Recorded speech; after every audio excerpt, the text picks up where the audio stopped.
On this episode of Fixer Shipper, we're gonna talk about this Aegis Retaliator fixer-upper that we found. It doesn't have anything in it. It has a base module in the front, it has a base module in the back, and even doesn't have any access to amenities such as a second egress aside from docking. This single elevator is too small for this family of Retaliator bombers.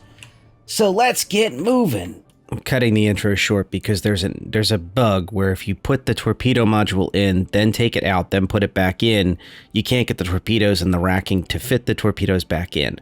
So I'm going to show you the ship with the torpedoes mounted, with the cargo in place as a tour, and I'm going to let go of the parody joke that I attempted to start here at the beginning. So yeah. Now let's see it with the modules intact. First, let's start with the big boys. You can see here 4 size 9 torpedoes. Interestingly, the current Polaris that's doing the flybys is equipped with smaller torpedoes like this than the size 10s. It's rocking the size 9s because the size 10s are not developed yet, or they're still in development, I should say. Note the bomb bay doors that are put in that the base module does not have. And these are rather close to the cargo modules in size.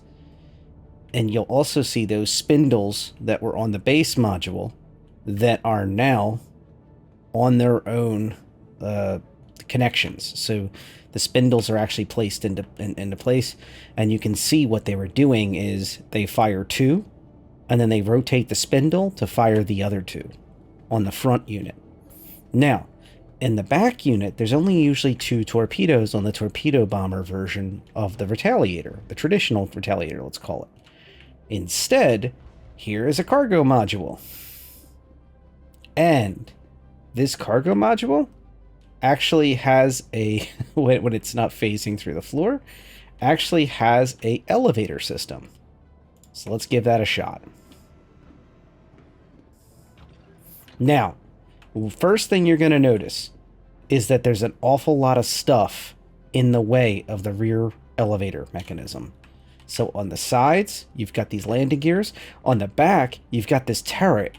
And if you even attempt to bring things through, even packages, you're going to have a little bit of discipline if somebody's actually sitting in here to not be spinning that turret around every direction while you're seated.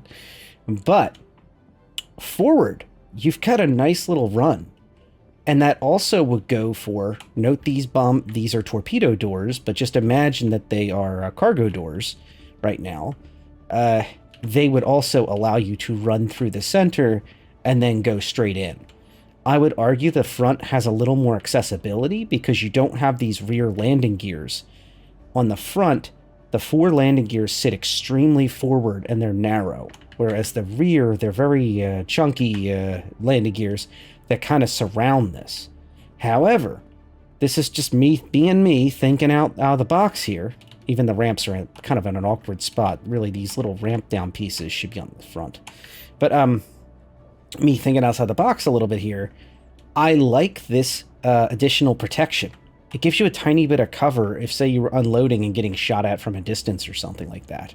Because the Prowler, for example, has special wings that fold out, and that's meant to give some cover to those who are leaving the air shields on that dropship and getting into cover as like a protection piece to kind of get their bearings before they start fighting.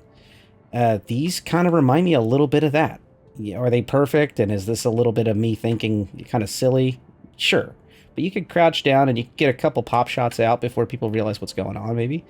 And, of course, you've got turrets if you have people still on board that are firing. And, of course, you had those torpedoes to help soften things up unless they change those in aerodynamics.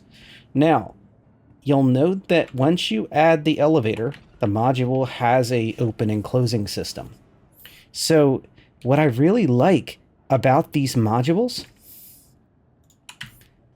is that you have... you just effectively add another elevator, or 2 elevators if you have the front one, which I do not have mounted. But you'll note there's a control here, there's a control up there, and of course the control that we use to get out of the ship. Now, granted, these modules are not perfect. I know it looks bad because it shows the interior and such. They're not kind of phasing together correctly. But this is a pretty useful module, and you can already use it if you're just okay with the floor looking like it's invisible once in a while. It's a pretty slick setup. It's also worth mentioning that the modules on the back do not have as big of a window, but they do still have windows on both sides. And you still have that peak window through the doorway. But you can't get to the doorway quickly. You have to go through the engineering compartment from either side and then in. So it's a little more clumsy to get in and out of here. And you're not going to notice if like cargo's shifting or, you know, explosive cargoes got accidentally loaded by one of your orgmates. Or somebody snuck on board on that elevator. It's a little less likely you'll notice that unless you're one of the gunners in the back or the engineer. Whereas this room here, if this was the cargo room that you're using, you've got a nice big open gantry. Because when this has the base module in, as a reminder, this is completely open. It looks like a prefab out of Fallout or something, that one with the huge windows on the sides. Now, there is something going on with the lights. So, right now, these lights are all on the same zone. And in the 3.2, 3.1 PTU, I got a lot of comments in private and in public about how the lighting, turn the dang lights on. And it wasn't me. It was literally the ship. Some of them wanted to be in this auxiliary mode, and some of them wanted to be in this bright mode. And I really didn't have a choice. And I have my helmet off right now, so let's see if I suffocate up here. Maybe they fixed that, the air gap issue. And just to be clear, it wouldn't kill you instantly. You just have to walk a little quicker through it. So no, they did fix that. So they fixed the air gaps. They did fix most of the lighting, but the lighting is still not perfect. And it doesn't feel, you know, as bad up here right now. Now, to be fair, this area up here is notorious for only being bright when you park it under bright lights. I usually point it at the sun. I like turn the whole ship on its head, basically, and point it at the sun in order for you to see in there. Those bright lights are those lights that are actually task lights, I'll call them, like that kind of brightness. I do welcome them, but they feel a little too directional to me for a habitational module. So it is still interesting, though. So once again, this is the primary lights. So you have your bright lights that you're all expecting. Then you have these lights that some of the during the PTU cycle, you had to use these lights, and they weren't as nice as this. And by the way, that even covers this room here, the crew restroom, or the only restroom in the entire ship. And then the final fun one of this lighting zone is if somebody accidentally hits this at the wrong time. This will be a good wake-up call for the entire crew, which, you know, to be fair, that's part of it. And one of the things I didn't note too well was I really like the way these lights are done. So if there was smoke and fire and such, you're probably going to be ducking down, you're going to be moving quickly, and these lights help kind of light the way, so to speak, and let you know something's up quickly. And they're pretty effective at that. So being able to find your way out is pretty critical. I noticed them as well along here. And things like, I think the captain's area did it really good. Sorry. This is still something you're going to have to live with, the auto ladder grab, if you're not careful. There is a wider hallway here, so you'll just get used to kind of angling on that hallway. But here, these lights here. So if you're laying in bed or sitting in bed or whatever, and something's up, you should actually be able to see something happening, not just because of the red lights, but also these are status lights that I really like, and I hope to see more of this. Honestly, I would love to see it where each one of the different issues, like the ship has no shields and its armor's getting damaged or something, or there's a fire in the ship, I would love it if these lights meant different things. So a captain could literally wake up or log in and go, oh, dang, and see the lights are in a certain configuration. So 3 lights equals this, 4 lights equals that. And an audible alarm would be nice as well, but this would be a nice touch that, like, intuitively, the red light means something's up. These lights mean something specific. Intruder, fire, the ship is falling apart, whatever it may be. And they did a great job on these emergency lights. it's truly a wake up call, I think, to the crew. But it's just a question of what are you trying to wake them up to. And once again, there's a zone for each area. So if we were to continue this zone for the rear of the ship, you can also set that. Note those LED lights on the edges. I really love that. Note the modules are not getting that action, kind of, sort of. But they're certainly experiencing it through the windows, and then this doesn't know what to do at the bottom because there's a glitch right now. Just forgive that little graphical glitch on the module. I'm sure that'll get fixed over time. This is the first modularized ship that's realized in the game where you can just change them on the fly like this. And this is a pretty large ship for them to take this risk and take this step. And this is the next stage, like for the Galaxy, for the Caterpillar, for the Carrack. A lot of exciting ships. There's the auxiliary lighting. And there's the full lighting that everybody is requesting. That does work well now. So, yes. It's a complex lighting of a ship. Let's just clear that. Let's just clear the air right now. Why is this module still stuck open? Anyway, it's a complex lighting of a ship. No matter how you shake it, no matter how you want to run it, it's going to be complex. So, at the end of the day, this ship is going to be a little more for the captain to manage. A modularized ship that's this large and, is multi-role, literally multi-role, where you have to make decisions about how the physical ship is configured, is going to play into people's minds. And it's not for everyone. It's that simple. And that's okay. And honestly, I think some players will grow into it. You absolutely could start with a bomber or start with just cargo or something and kind of grow into the other things. And honestly, just buy them in game, buy the other modules in game. But that's some of my thoughts on this, and let's get into testing the concept of the forward torps and rear cargo.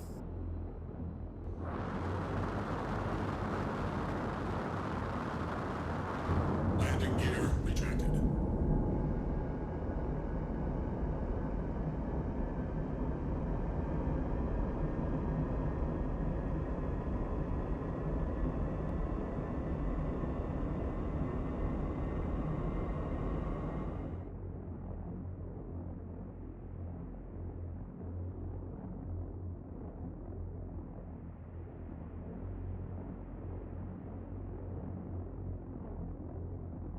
Just wanted to highlight the incredible VTOL characteristics of the Tali.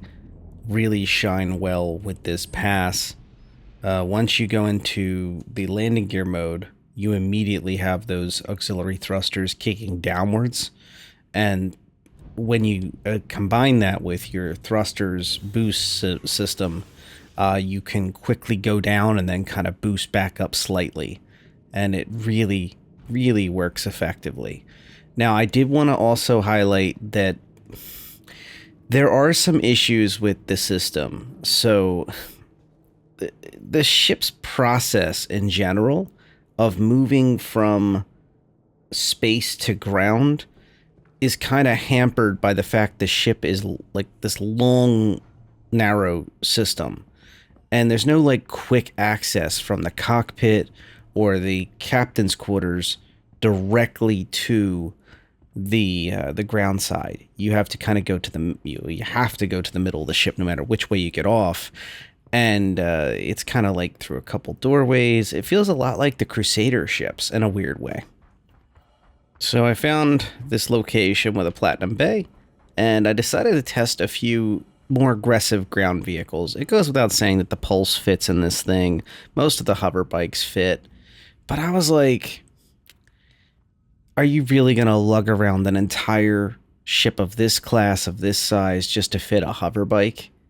I don't know. It just seemed like a little much for such a large class of ship. And especially without pilot control weapons other than the size 9 Torps, of course, when they're not glitched out of existence like right now in this video. I'm sure that'll be fixed in a hot patch, probably in a day or two, but the point is. So I decided to shoot for the stars, and my first attempt was with the Ursa Medevac. And I gotta tell you, the Ursa Medevac is one of those type of ships that vehicles that if you can get it to fit, it's especially with the regen going on right now, it's kind of a huge coup d'etat in order to do that. I don't know why the new F key system is difficult to operate the cycle button. Also, frustratingly, there's two screens that both say they are pressurizing right near each other, and only one of them operates with the F key, the one that's at the bottom, the smaller one. It's the actual kiosk. It's just very disorienting, especially when the lighting is poor inside the airlock. Now, I mean, like, if you were cycling through an airlock, you would obviously have emergency lighting at the very least, if not more lighting. This is one of the things I'm just going to kind of continue the negativity spree and just point out that, like, when you add a lot of F keys all right near each other, this can be pretty problematic. So when you're facing the rear entry ramp of the Ursa medical, the Nursa, as some, myself included, like to call it, when you're near the Nursa's rear ramp, it's at the top, slightly to the right. But to the left of you is inventory space for people that are your patients, it says. But let's be real, it's going to be more for the owner and their friends. And to the right is a weapons rack that you can conveniently accidentally hit F key on. Those arrows with the F keys up and down on there, I actually do want to give credit where credit is due. Those module accesses, they started that with the links. So they're continuing that strong tradition, and I actually really did appreciate that. But I should probably edit this down because this is not an Ursa review. Let's get to the meat and potatoes of this. Now, it must be noted that the turret automatically goes up when the Ursa Medical is powered up, and this is a tradition of the Ursa series, and it does have some issues. Now, depending on the patch cycle, most patch cycles you can go to the passenger seat or to the turret control and then power it down, and the turret will be forced to go to the side. But in all honesty, that's not the big problem here, and I'm going to show you why it doesn't even matter. And I didn't even bother. The Ursa is too wide, so the actual Ursa frame, and that means the Lynx is too wide too. The Lynx actually would fit better. It's supposed to be a stouter design than the Ursa slightly to fit the Phoenix. Then they made the Ursa fit anyway. But anyway, as you can see, it's too wide to go straight on. And then from the side, because I ain't no quitter, it's still it's too tall and it's too wide in order to fit, particularly in these rear entry locations. In the bow section, as they call it on the module pages, to the front design, you may have more luck fitting such a thing, especially because it'll be slightly wider on the inside and a little more clearance because you don't have these gigantic landing gears blocking your cargo path. I still don't think it'll fit. It's just too dang wide. Short of, like, somehow, I guess, powering down the Ursa, flipping it on its side with the tier 2 tractor beam, the two-handed tractor beam as some call it, and then flipping it on its side, throwing it on the elevator. You might be able to pull that off once, and then eventually it'll probably rock back and forth until it explodes and destroys the ship and itself, or just at least destroys itself, kind of making it not useful. But I may eat my words. Somebody might figure out another tactic, or figure that works and it doesn't damage it. Who knows? Enough that it matters. But the point is, the Ursa Rover and the Nursa and the Lynx do not fit. And by extension, unfortunately, the Cyclones highly likely don't fit either because they're not that much narrower. They're just really short. Well, short's relative. You got turreted ones like the Cyclone MT that don't fit in the 400i, for example, even because their height is so close to the Ursas and such. So I shot for the gold standard and it didn't work out. And then I fought with the airlock. So, on to the next test. So, is the Tali a pocket carrier?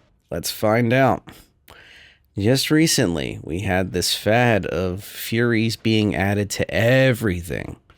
I can remember Toast and the crew, we were testing out how exactly we could fit 3 Furies inside one MSR, for example. And we did it. But the Fury has a unique profile. It first of all, in master modes, it appears that it's getting like crazy fast. It's very glitchy. And that's really the issue with it, is that because of the speed it has, and honestly it needs to be calibrated where the scroll wheel actually matters. It always felt like the thruster, the throttle was at 100% with this thing, no matter what I told it. If you can see on my screen, the throttle's at like 25% right now, and it's already gonna go ham on this when I try to actually get it underneath there. But anyway, it has wings that can be deployed outwards like this, and then they scrunch up. And then they also have a landing mode, which really is just kind of like you kind of park it on the skids. So it has the retracted mode. It has this retracted mode. Then it has a landing mode on top of that, which kind of adjusts its thrusters and its skidding layout.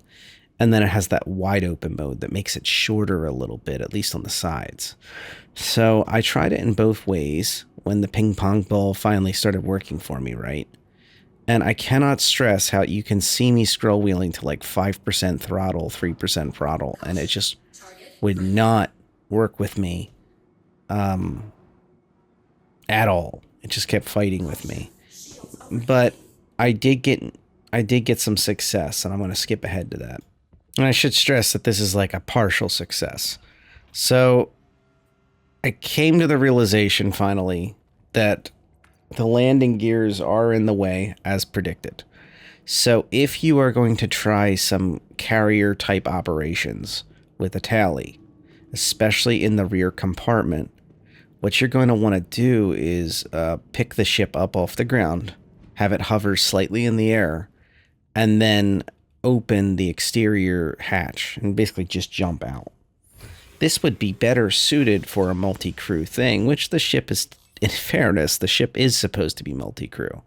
I mean, I wouldn't expect a full contingent of players to want to hang out on this thing all the time, except for once in a while as a fun romp, but I could see 2 or 3 players that are dedicated operating this ship and relatively being offensively capable and still having a lot of gameplay here. But anyway, you can see that I picked it up off the ground, picked up its landing gears, left the engines on, and then ran back. So if you're looking to test this yourself to see if this, pocket carrier concept could work for something that you're thinking of, maybe certain kinds of snubs. I mean, I remember when the Hercules series came out, people went nuts when the C2 finally got in our hands. People were shooting off wings of 300 series and other things just to get them to fit. And then it was like, yeah, okay, you did it, but like, what's the point? Like, at some point you've done so much damage to everything. It's a little crazy. So we'll see. As I take no damage because the gravity is just so low in the Moonawala, which is pretty cool. So the Fury. The Fury has multiple modes, as we've already discussed, and it looks like it at least looks like it would be suited to go in from the side if the landing gears were out of the way, right? Not so fast. You see, even though the landing gears are pulled away, there's still those giant main thrusters that are arguably for looks, that are designed to go vertical. And now that you are not in landing gear mode, they go horizontal. So one thing gets out of your way, and then another thing goes more in your way. It was only partially in your way previously. So I'm trying to like thread a needle here, so to speak. And it's not easy. So once again, I'm just testing it. And I believe that this would not fit on the front one too. Once again, I may eat my words and somebody pulls it off once for a screenshot or something, or heavily damages the vehicle to sneak it in, gets lucky. But I don't think you're going to consistently be able to use this as a pocket carrier. the damage that you can see on the interior, that's just interior shots. Don't worry about that. It's not impacting this operation yet. So I decided to try to make the height a little narrower, but have to widen the stance and pull that off. No ship involved like this at all. Notice I'm trying to basically I'm trying to pivot around that pole that the elevator is. It's a shame that this small elevator doesn't have just two poles, like one at the front, one at the back, like a monolith type pole instead of 4 poles as the elevator system, because that would be infinitely more useful. More accessible, I should say. That's the better word, accessible. But this is not what it's meant for. On the module pages, they talk about them being basically intentionally designed for small vehicles. It emphasizes small vehicles and cargo. And yeah, I'm inclined to agree with that. And but I do want to point out that the rear one has 36 SCU and the front one only has 38 SCU. It's 2 more SCU, even though it's a much wider space. It doesn't feel like the cargo module at the front of the vessel was really designed fully embracing that frontal area, and I think it's because of the elevators. I think the elevators are not much different between the two front and back, and I just don't see it. So there we go. So I wanted to leave this in. Normally I wouldn't, but this is an example of me being able to do crazy things like this, and I wanted to show you something interesting. So actually I do need to edit this one part, but the point is that I wake up in the Nursa. I'm not hiding anything. I just didn't want to show the without the suit on and everything, and also the noises you're hearing were a lot louder when after it exploded and was waking up and such. And then they go away because I go to third person. So the Nursa really changes a lot, and I seem to get, by the way, I seem to get compliments when I leave some of this in and kind of show you the experience that's actually being seen. If you don't appreciate that and you want more of a refined, clean thing, and I get enough feedback that says that, let me know, because I do listen to these things. That's why I'm starting to try to add a little bit of behind the scenes while I'm doing it when it's practical. But right here, waking up instead of having to fly back from a planetary landing location like ArcCorp, and being able to just go over, get a free suit when you regen at this Nursa. You go over to your body, grab the gear. This changes live dramatically, unless it involves PvP. Plain and simple, this is slick as heck. So being able to just grab gear and go, it's so useful. Suddenly testing is not like a death sentence. Like, I mean, you know, figuratively, right? It's like suddenly you can just swap back and bam, you're back in the game. And it's not just for testing. I think a lot of players are going to value the Nursa for this very reason, and this is why we want the Nursa so bad, to be able to fit in every damn thing. And whether you like it or not, I mean, this is the new meta, unless it gets changed again. And once again, if you're against the regen on the Nursa and such, be sure to go on to the feedback and be sure to let the CIG know. And if you like it, be sure to let CIG know. But at least right now, this has changed the game for live. For PTU, it's like no big deal. But for live, losing gear, losing ships, having to constantly figure that out is a pain point. And this is like staying power. Being able to just bring a Nursa along. It reminds me a lot of the early days when we used to have Cuddy Reds that we would use for this, to when we did different shows like Divisions and such.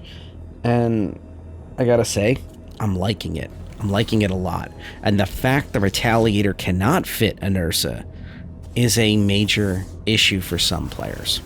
So what is the Retaliator for, if it's not for carrying around a Nursa and doing silly things? Well, in my eyes, it's all in the modules.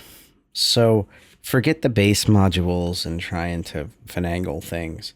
The cargo modules with their elevator systems are just super useful. But the front one is only 38 SCU, and it's a considerable change up from having 4 size 9 torpedoes. You have to remember, with those dual spindles, the one on the left and the one on the right, each having 2 torpedoes in the front module, the bow module, if you want to call it that, it's a considerable loss of damage potential. But that's, if you put it in the grand scheme of things, that's only if you already had the torpedo module. So if you bought it, or if you're considering buying it in the game, I'm sure it'll be available in a patch or two in game, no matter what. And then there's other modules to also consider for the bow that will also be useful situationally. You have the dropship module and the larger of the 2 living quarters, as they call it. However, the cargo module that really interests me the most is the stern module, or the rear module. So this is 36 SCU, so you only lose 2 SCU, and this is the one you saw me testing on in this video. And this one is honestly, to me, the best use case for the rear part of this ship. You sacrifice only 2 size 9 torpedoes, but gain 36 SCU. And yes, if you're not hauling at all, then there's no need for this thing. But if you're looking for this to be your niche hauler for running maybe not exactly the most UEE friendly goods that are worth a lot of money, like a whole rack of Weeble eggs or something, or Widow or whatever, this may be your best option right now, and honestly in the future, because you can run the back with 36 SCU of an extremely expensive cargo, illicit or not, and then still maintain it, or buy in game later, a module that will give you 4 size 9 Argus torpedoes to slap into all Spectrum torpedoes to slap into anybody who tries to get in your way. It's less about sulking around and sneaking to me, and more about min-maxing. Having 4 size 9s more than an Eclipse's damage potential, plus having 36 SCU, and also on a package that's going to have military armor, relatively proper shields for its size, good speed, is interesting. And I think a lot of that is going to come down to this other module that I would argue is a little overpriced. 75 USD for the forward module, but I see this one as like the starting point for many. Unless you're looking to rock the dropship, I see this thing as the useful one. The back can be a living quarters in the future when that's finally released. And, for if you're looking to long haul or explore or whatever you're looking to do with this thing. And then also the cargo module. And honestly, you should have a stack of these things that you buy in game. Organizations, when we finally can trade items and share items and hand them out to people, I think organizations will embrace modularity big time. And Retaliators and Cats, they're going to be like really common modules. And modules for like Carracks are going to be slightly more rare, but like they will be available. So I wouldn't really go crazy on these unless you're looking to like have fun now, even with all the bugginess as you saw. And if you put this thing in place, just leave it there. Do not change it out for now. Don't put a cargo module in there or base module or anything like that until they fix it in a few patch builds, I should say, a few builds. But I'm sure that'll be fixed relatively soon.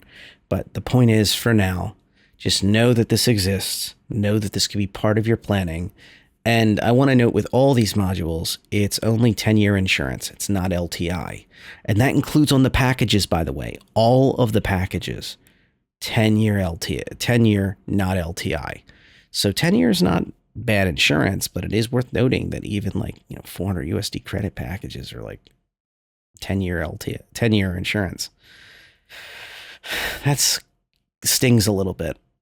Also, total modules is not be very careful and double check the modules. If you're looking for the dropship module or the living quarters modules, be sure they're included in the package you're looking at. Some of the packages kind of imply, like, I'm not saying imply, but they seem like they would have all, this module or that module, and really all they have is Torps and cargo, because they're the ones that are in game right now. So in particular, pay close attention and like double check a complete pack has the modules you're looking for. The dropship module is extremely niche. I look forward to testing it, but at the same time, I dread it. I don't see it as a practical thing.